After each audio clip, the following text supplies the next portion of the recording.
This podcast is sponsored by Communicate and Connect Counseling, where we have a team of therapists who provide individual, couples, and family therapy services, all tailored to meet the needs of military and veteran families. To learn more about our services, visit www.communicateandconnect.com. Welcome to the Communicate and Connect podcast for military relationships with your host, Elizabeth Polinsky, a military marriage counselor.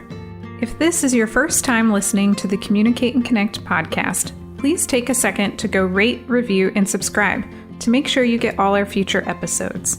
We also really want to know what it is you love about our podcast, and if for some reason you're not loving it, we want to know that too, because we're committed to providing the best quality content to help you improve your relationships.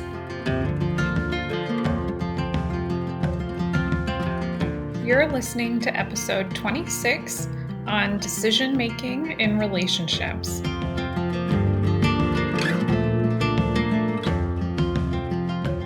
Hey everyone, welcome back to the Communicate and Connect podcast. I'm your host, Liz, a military marriage counselor, and today we're going to talk about decision making in relationships.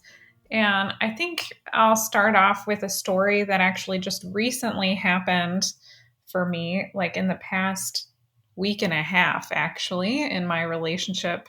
That is a really good analogy or like example of what I'm going to be talking about today.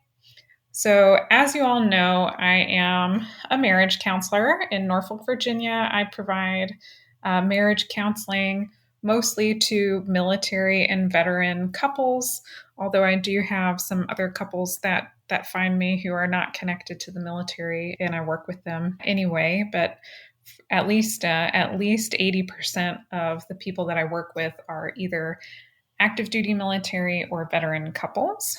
And I provide therapy in the states of Arkansas, South Carolina. I do telehealth to those states, and then telehealth throughout Virginia, and then in-person couples therapy in Virginia as well. And so that's a little bit background about me, but why was I talking about this?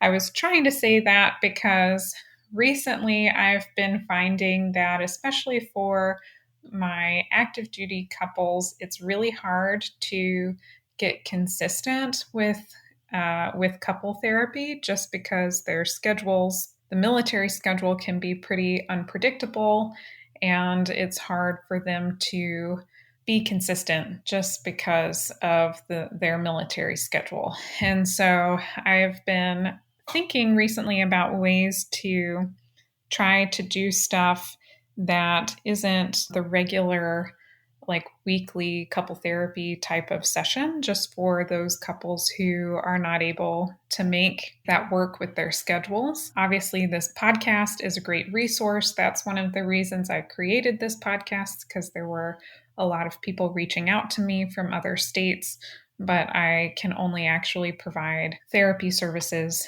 in South Carolina, Arkansas, and Virginia, because that's where I'm licensed. And so I made this podcast wanting to provide a resource for couples who were in other locations, but it's also there for couples who either are not ready for couples counseling, marriage counseling, they don't think they need it, but they just want some tips on what to be thinking about to improve their relationship. So this has been on my mind because it has been hard for some people to make appointments due to the shifting schedules with the military. And so I've been thinking about doing more workshops and retreats.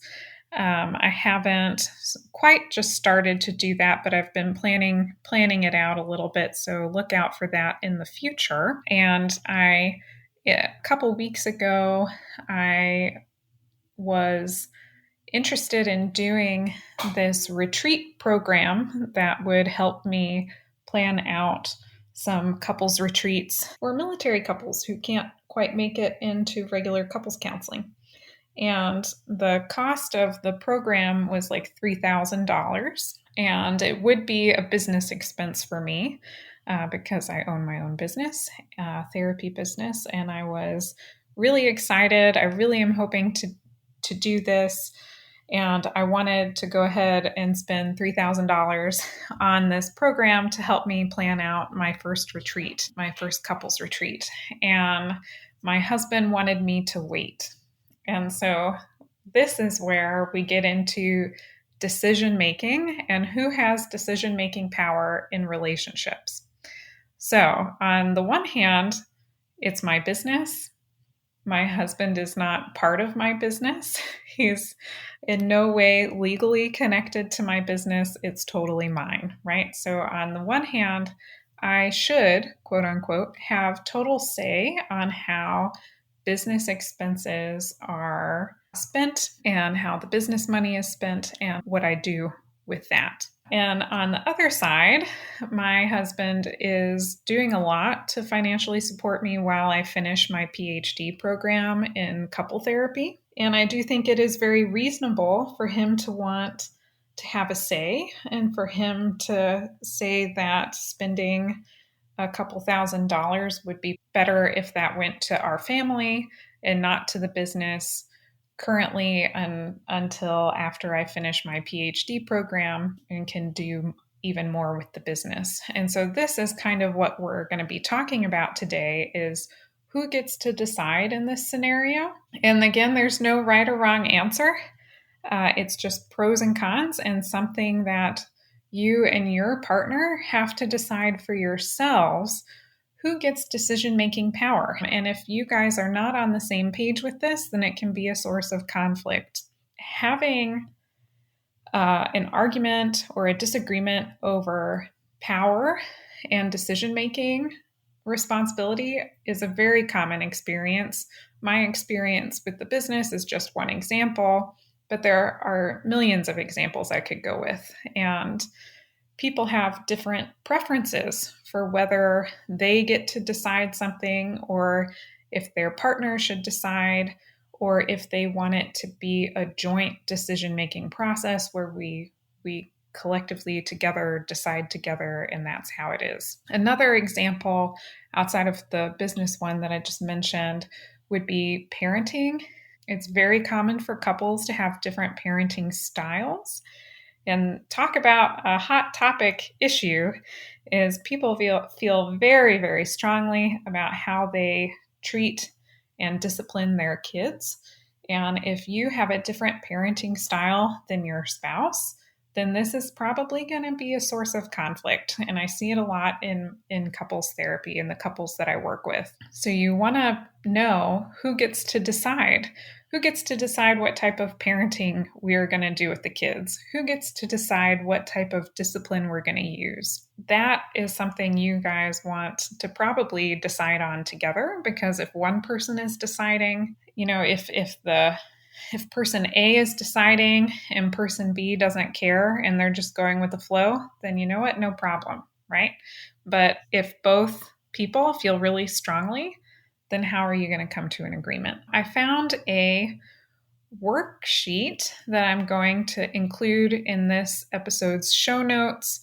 You can go to communicateandconnectpodcast.com, look for episode 26 in the search box, and you'll get this episode's show notes, and you'll be able to see a downloadable worksheet or a link to a worksheet that I found from the Pairs Foundation. They talk about this concept as a powergram that kind of divides decision making into 5 different categories. There's maybe something that's my decision totally, and then maybe something that's my decision with my spouse's input, then something that's our decision together. We both need to have equal say. And then maybe my husband it's mostly his decision, but I could have input on it. And then there is something that would be totally his decision. And so that is kind of the spectrum that the Pairs Foundation talks about with their powergram. And it's important to think about this spectrum of decision-making power in your relationship and come to a consensus together about what it should be for different things. So here are some types of things that it might be useful to decide on together, or at least discuss where you both think the decision-making power should fall in these areas. Let's start with work hours. On the surface, my initial reaction to work hours is that is an individual decision. It's one person's career. Why would a partner be having a say on someone's work hours? That is definitely what I thought before I owned my own business. Now that I owned my own business, I could be working 24/7. And that is how it was at the very beginning of my business as I was trying to learn everything, and it was a very steep learning curve, and it meant that I didn't have as much quality time with my husband, and I basically only saw him on the weekends, but then I still had work to do on the weekends, and that was not working well for our relationship. And so I'm kind of grateful that I had to deal with that while we don't have kids. But if you add kids in the mix, then I would think that maybe a partner should have a little bit of say over work hours, because you guys need to figure out together what's going to be best for you to have time together as a couple, but then also to still meet the needs of your kids and the parenting needs that come along with that. And negotiating the hours that someone is at home versus that they're working versus that they're out doing their own thing is something that likely will have to be negotiated and figured out together in your relationship. Okay, so another one would be bedtime. Again, on the surface, my initial reaction is this is an individual decision. I should get to decide when I go to bed. And this is definitely what I would have said before I got married. And then I got married, and especially when I was doing the business, at the very beginning of the business, my husband and I were going to bed at very different times. And again, it just felt very much like we were not a team. There was a period where it felt like more kind of like roommate-ish and not as much as a marriage. And so that was not working again for us. And so then if that's the case, maybe a partner should get some say, or at least input on bedtime and the hours that you're interacting or doing things together to maintain the relationship. Other topics might be how much time you guys spend together, food and diet habits. That I could see that being an individual choice. But then what about when you're both trying to lose weight, or if one person is trying to be sober and the other one isn't? There are maybe some unique cases where it might be helpful to negotiate and talk about who gets to decide. Okay, even if only one person gets to decide, how do we still care for the needs of the other person? Budget and financial things are something that you'll have to decide together. Who gets to decide on the budget? I tend to recommend that people decide together on the budget and that they balance it together monthly. But there are some couples who function just as well and are happy and healthy, and they have one person in charge of all the financial things. So there again, no right or wrong, just pros and cons and what is going to work for you and your relationship. But again, that's something that you guys should decide on together, so you're not in opposition with each other when it comes to that. Parenting rules and discipline, I would definitely talk about that. Who gets the power? Who gets to decide how you guys are going to parent together? Big expenditures. So if you spend, so kind of like the situation with me and my in my business, I wanted to buy the thing that was $3,000 for the business, and my husband didn't want me to buy it, or at least wanted me to wait. At what point is an expense so big that it should be a joint decision versus it can be a solo one-person decision. Another one where I see some conflict with couples that I work with is affection in public, and who gets to decide that? I think that one probably should be a little bit of a joint decision, but again, I think that's up to you and your relationship. What about saving for retirement or a vacation? Where we should go for vacation, what we're going to do on vacation, how much vacation will cost, all of these types of things. Can I go on a vacation on my own? Is that fine? Is it fine if I decide to spend a couple $1,000s to go on a solo vacation or a vacation with my sibling or my best friend? Does a partner get to have a say in any of that? At what point do they get to have a say?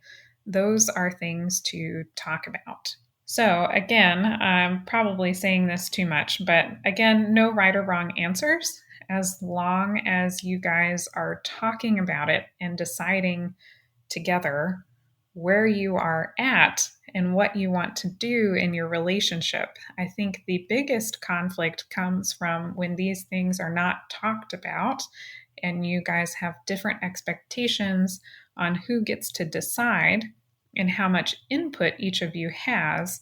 That's when the conflict happens. But if you know where you both stand ahead of time, and if you've come to a decision together on who gets decision-making power, then it'll go a lot smoother for you guys. So your action item for this episode is to go to this episode's show notes and download the worksheet.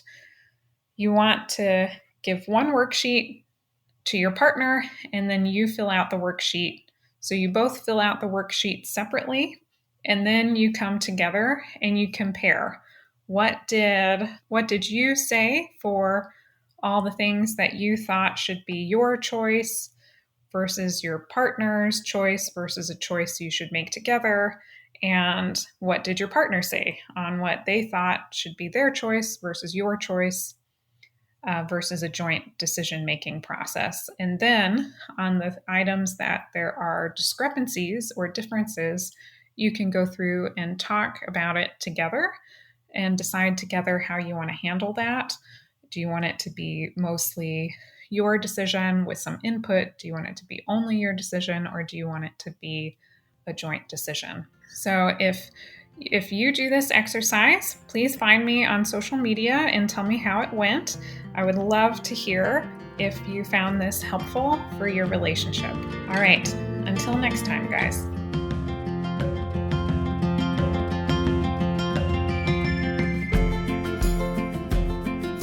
I hope you enjoyed today's episode. If so, please take a second to go rate, review, and subscribe so you get all of our future episodes.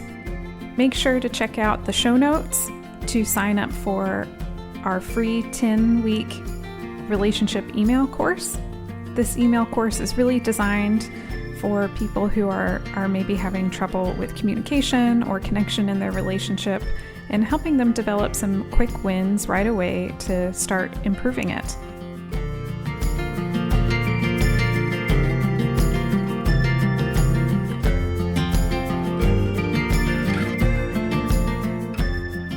While I am a therapist, this podcast is for educational purposes only and is not considered therapy. And it should also not be a replacement for therapy. If you think you need a professional of any kind, you should definitely go find one. Until next time.